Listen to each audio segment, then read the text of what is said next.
Reka tubashimire kandi tubahe ikaze rero mwe mwese mudukurikira mu makuru n'ibiganiro tuba tugenda tubagezaho gatanu kuri gatanu. Amakuru yacu reka tuyahere muri Repubulika Iharanira Demokarasi ya Kongo, tubabwire ko nyuma y'urugamba rudasanzwe M23 isakiranya n'igisirikare cya FARDC maze bikaza kurangira umutwe wa M23 wigaruriye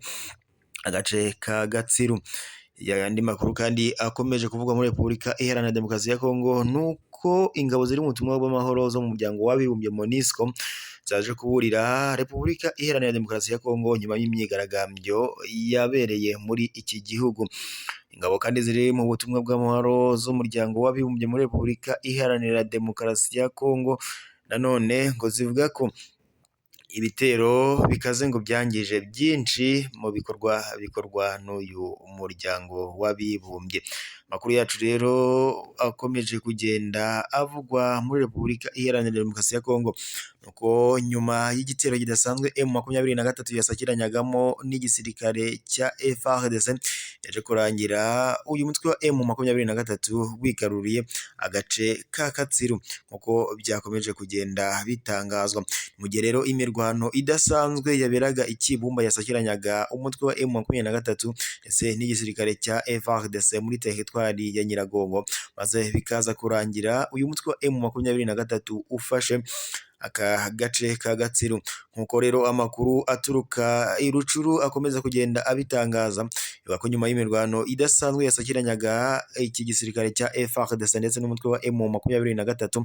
muri groupement ya Bukombo byaje kurangira uyu mutwe wa M23 ufashe agace ka Gatsiru ndetse aka gace bivuga ko ngo kaba gatuwe n'abaturage basaga 30,000 maze bikaza kurangira kagiye mu maboko ya M23. Nkuko rero amakuru akomeza kugenda bitangaza urugamba rudasanzwe rwasakiranyaga M23 ndetse n'iki gisirikare cya FARDC yaje kurangira bigizeho ingaruka zikomeye abaturage b'iki gihugu. Byaje kurangira rero abaturage bafashe umwanzuro wo guhunga, abaje guhungira mu duce dutandukanye two muri iki gihugu harimo nka Nyanzare, Kikuku, Mirangi, Birundure ndetse na Kabirangiriro nkuko byakomeje kugenda bitangazwa. Makuru rero aturuka muri Kongo akomeza kugenda avuga ko ku muhanda wa Kibumba Rucuru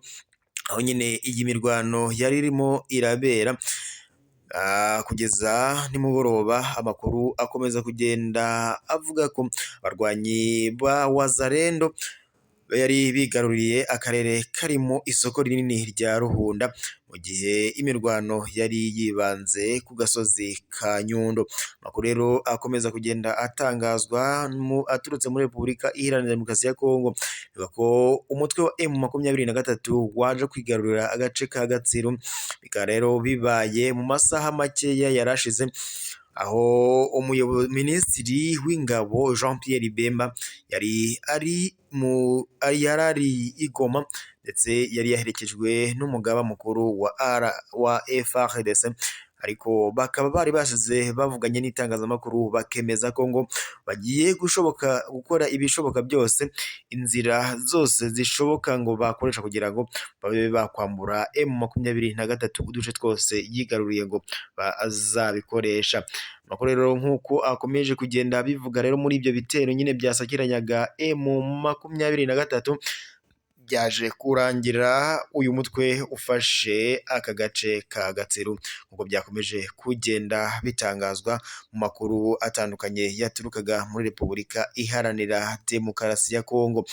Nyuma y'ibyo rero byose bibaye mu gihe mu minsi ishize abaturage bo muri Repubulika Iharanira Demokarasi ya Kongo babyutse mu myigaragambyo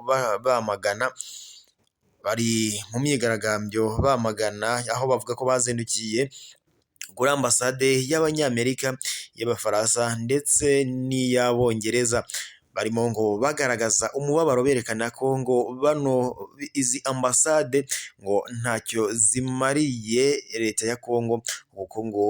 intambara ikomeje kuba intambara muri iki gihugu, ndetse bakaba banashinja ko ngo ibi bihugu byaba bifasha uyu mutwe wa M23 kurwanya igisirikare cya FARDC. Nyuma y'ibyo byose rero haje gusohoka itangazo by'umuryango w'abibumbye wibutsa ko abakozi bawo ngo bari muri Repubulika Iharanira Demokarasi ya Kongo mu rwego rwo gutanga umusanzu ndetse no gutanga amahoro no gushakisha amahoro ku buryo ngo iki gihugu gikomeza kuba cyagira ituze nk'uko ari inshingano zabo. Ku ruhande rwayo rero, ku ruhande rw'uyu muryango w'abibumbye ubinyujije kuri minisitiri w'umutekano w'imbere mu gihugu uzwi nka Peter Kazadi wa guverinoma ya Kongo yamaganye ibikorwa by'urugomo ngo byakomeje kugenda bikorerwa basirikare cyangwa se uyu muryango w'abibumbye MONUSCO wagiye kugarura amahoro n'umutekano muri Repubulika Iharanira Demokarasi ya Kongo nk'uko bakomeje kugenda babitangaza. Ibirori bikaba byakozwe mu minsi mikeya ishize abaturage bo muri Repubulika Iharanira Demokarasi ya Kongo bazindukiye kuri ambasade y'Abanyamerika, y'Abongereza ndetse n'iy'Abafaransa bamagana ibi bihugu kuko ngo nta kintu na kimwe bifashije igihugu cyabo ngo kuko ngo baba ari bo bihishe inyuma y'ibitero M23 ikomeje kugenda igaba ku gisirikare cya Repubulika Iharanira Demokarasi ya Kongo ndetse bikagenda binasiga ubuzima bwa benshi mu kaga mu baturage b'iki gihugu cya Repubulika Iharanira Demokarasi ya Kongo. MONUSCO rero nyuma y'ibyo byose yaje kuburira Repubulika Iharanira Demokarasi ya Kongo nyuma y'iyi mirwano yose yabaye maze ikaza kurangira yangije byinshi bitandukanye. Ubutumwa rero bwatanzwe n'umuyobozi w'umuryango w'abibumbye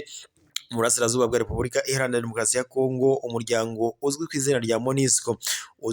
Rero uwo muyobozi BT Keita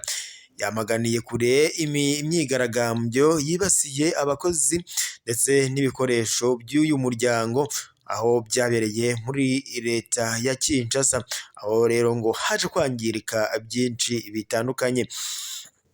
Ubwo rero yakomeje kugenda abitangaza bivuga ko iyi myigaragambyo yabaye mu gihe yabereye muri iki gihugu ndetse ikaza kugira ingaruka zitandukanye kuri uyu muryango MONUSCO. Maze rero bikavuga ko aba baturage ba Repubulika Iharanira Demokarasi ya Kongo ubwo bazindukiraga mu myigaragambyo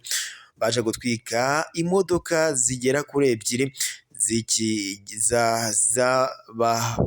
z'ibi bihugu maze bikaza kugaragara nabi ndetse bigatanga isura mbi muri iki gihugu cya Repubulika Iharanira Demokarasi ya Kongo.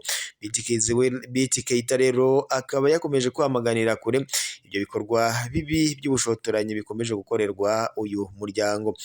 Uyu muryango rero wagiye muri Repubulika Iharanira Demokarasi ya Kongo mu rwego rwo gukomeza kugarura amahoro n'umutekano muri iki gihugu, ariko nk'uko bikomeje kugenda bitangazwa ngo amahoro n'umutekano ukomeje kubura ndetse abaturage n'igisirikare cya FARDC bakaba bakomeje gushinja ibihugu ko byaba byihishe inyuma y'ibitero M23 ikomeje kugenda igaba kuri Repubulika Iharanira Demokarasi ya Kongo. M23 nayo yakomeje kugenda itangaza ko ngo uyu muryango wa MONUSCO waba warirengagije ibiganiro ndetse n'amasezerano bagiranye yo kuba M23 nayo yakumva ndetse igahabwa ijambo. Bagakomeza kugenda bayishinja ko yaba ngo ifasha igisirikare cya FARDC kurwanya uyu mutwe wa M23.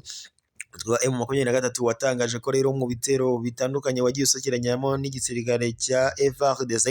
ngo iki gisirikare cyakomeje kugenda ngo cyica abaturage batandukanye, ndetse uyu mutwe wanatangaje ko mu gihe hagabwa ibitero bitandukanye abaturage iyo bari guhunga bagenda berekeza aho uyu mutwe wa M23 uherereye kuko baba bizera ko ariho honyine hari kugaragara umutekano.